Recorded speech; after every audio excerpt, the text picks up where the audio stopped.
Hello everyone, I am Neha. चलिए अपनी इस सीरीज को आगे बढ़ाते हैं। इस वीडियो में हम बात करेंगे about the second month of pregnancy. Second month यानी कि 4 to 8 वीक्स। तो फर्स्ट वीडियो में हमने ये जाना कि हमारी जो प्रेगनेंसी है वो फर्स्ट डे यानी कि हमारी जो LMP होती है, लास्ट मेंस्ट्रुअल पीरियड जो होता है, उससे स्टार्ट हो जाती है। तो अगर आपका 1 अप्रैल को फर्स्ट आपका एक साइकिल स्टार्ट हुआ था और 1 मई को आपको पता चला कि दैट यू आर प्रेग्नेंट, तो आपका जो ये पीरियड है वो आपका 1 अप्रैल से ही स्टार्ट हो जाता है। हमारे हिसाब से वो बाद में हो सकता है, बट डॉक्टर्स के अकॉर्डिंग हमारी प्रेगनेंसी जो है वो 1 अप्रैल से ही स्टार्ट हो जाती है। तो हमने फर्स्ट वीडियो में ये जाना कि कैसे इम्प्लांटेशन होता है, क्या क्या फील होता है। अगर आपने मेरा वो वीडियो नहीं देखा है तो उसे जरूर चेक कर लीजिए। आज की इस वीडियो को शुरू करते हैं। तो 4 से लेकर 8 वीक तक जैसे एक प्लांट का जब हमने सीड डाला तो धीरे धीरे उसके अंदर से अंकुर फूटने लगते हैं, थोड़ा सा जर्मिनेशन होता है। तो इसी तरह से अब हमारा जो बेबी है उसमें भी छोटे छोटे हल्के हल्के से आंख, नाक, कान बर्ड्स की तरह हल्के हल्के से उभरने लगते हैं। बेबी बहुत छोटा होता है, इसलिए सोनोग्राफी में अगर आप कभी देखेंगे तो आपको बिल्कुल एक डॉट जैसा नजर आएगा और आप उसको बिल्कुल आइडेंटिफाई नहीं कर पाएंगे कि ये क्या चीज है, क्योंकि उसका स्ट्रक्चर जो है वो बिल्कुल भी समझ नहीं आता है। फर्स्ट मंथ में मैंने आपको बताया था जो 2 हार्मोन्स होते हैं HCG और प्रोजेस्टेरोन, वो उतने ज्यादा नहीं होते, इसलिए वॉमिटिंग और जी मचलाने वाली जो हमारी कंडीशन है वो नहीं आती है। बट सेकेंड मंथ में ये जो HCG है ये बढ़ने लगता है, प्रोजेस्टेरोन जो है ये भी बढ़ने लगता है और इसकी वजह से सेकेंड मंथ से वॉमिटिंग, उल्टियां, मॉर्निंग सिकनेस, इवनिंग सिकनेस ये बहुत ज्यादा होने लग जाती है। तो ये इसी की वजह से होती है। बट धीरे धीरे आगे चलकर जो है ये वाली कंडीशन आपकी नॉर्मल होने लगेगी। अभी तक जो हमारा यूट्रस होता है वो हमारी पेल्विस बोन के अंदर होता है।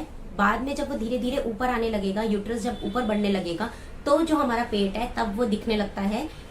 जो मोटी लेडीज होती हैं, जो थोड़ी हैवी लेडीज होती हैं, उनके अंदर थोड़ा पहले दिखने लग जाता है। बट जो स्लिम होती हैं, जो पतली होती हैं, उनका 4th 5th मंथ पे जाके पता चलता है कि हाँ ये प्रेग्नेंट है। तो विजिबल जो है वो बाद में पता चलता है। अभी तक जो है आपके इंटरनल चेंजेस जो है वो चल रहे होते हैं।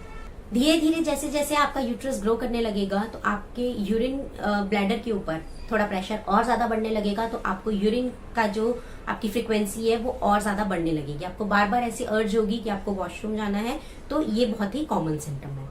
इस टाइम पर कॉन्स्टिपेशन, गैस, ब्लोटिंग बहुत ज्यादा होती है, क्योंकि धीरे धीरे जैसे आप खाना खाने लगेंगे तो वो आपका डाइजेस्ट नहीं होगा, क्योंकि ये जो हार्मोन्स है ये आपके ऊपर नीचे हो रहे हैं और इसकी वजह से हमारी जो इंटेस्टाइन्स है उनकी मूवमेंट जो है वो बहुत कम हो जाती है। तो इसकी वजह से अब क्या होगा, कॉन्स्टिपेशन होगा। अभी तो क्योंकि स्टार्टिंग के मंथ्स है तो कॉन्स्टिपेशन आपको इतनी ज्यादा परेशान नहीं करेगी। तो आपको इसमें क्या करना है, आपको फाइबर रिच फूड खाना है, अपने डाइट को आपको हेल्दी बनाना है, स्मॉल पोर्शन खाना है, एक साथ सारा कुछ नहीं खाना है।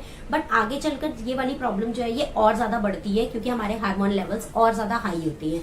तो आपको स्टार्टिंग से ही अपनी डाइट को एक फॉलो करते रहना है, उसका पैटर्न बना के रखना है, ताकि आगे चलकर आपको ज्यादा प्रॉब्लम ना फेस करनी पड़े। टाइम पर जो ब्रेस्ट है उसमें मिल्क डक्ट्स बनने स्टार्ट हो जाते हैं, जिसके थ्रू बाद में ब्रेस्ट फीडिंग स्टार्ट होती है। तो कई बारी कई लेडीज में ब्रेस्ट में पेन जो है वो भी ऑब्जर्व करने को देखा जाता है। अगर आपकी ये सेकंड प्रेगनेंसी है और आप अपने फर्स्ट बेबी को अभी भी ब्रेस्ट फीड कराते हैं तो आपको टाइमली उसको बंद करना है, क्योंकि आप एक साथ 2 बेबीज की ब्रेस्ट फीडिंग को मैनेज नहीं कर पाएंगे। और अगर आपका ये सेकंड बेबी है तो आपको फर्स्ट बेबी के साथ थोड़ा सा प्रिकॉशन लेना है। अगर आप प्रेग्नेंट है तो आपको बेबी को ज्यादा गोदी में उठाना नहीं है, अपने आप को बहुत ज्यादा ओवरलोड नहीं करना, प्रॉपर रेस्ट लेना है। और इस चीज का ध्यान रखना है कि अगर आपका फर्स्ट बेबी बहुत ज्यादा छोटा है तो आपको अपनी सेकंड प्रेगनेंसी को थोड़ा सा टाइम के साथ आपको प्लान करना है। और एकदम ऐसा नहीं होना चाहिए कि आपका फर्स्ट बेबी जो है वो भी 7, 8, 9 मंथ्स का ही है और आपकी सेकंड प्रेगनेंसी जो है वो आ गई है। तो ऐसे में दोनों बेबीज के साथ आपको मैनेज करना मुश्किल होगा और बेबीज को भी बहुत ज्यादा प्रॉब्लम होती है। तो इस चीज का आपको ध्यान रखना है और अपनी डाइट को फॉलो करते रहना है। लाइट एक्सरसाइज, वॉकिंग, ये सब आपको अपनी जारी रखनी है। तो मिलते हैं अपने नेक्स्ट वीडियो में with the 3rd month of pregnancy. Bye everyone.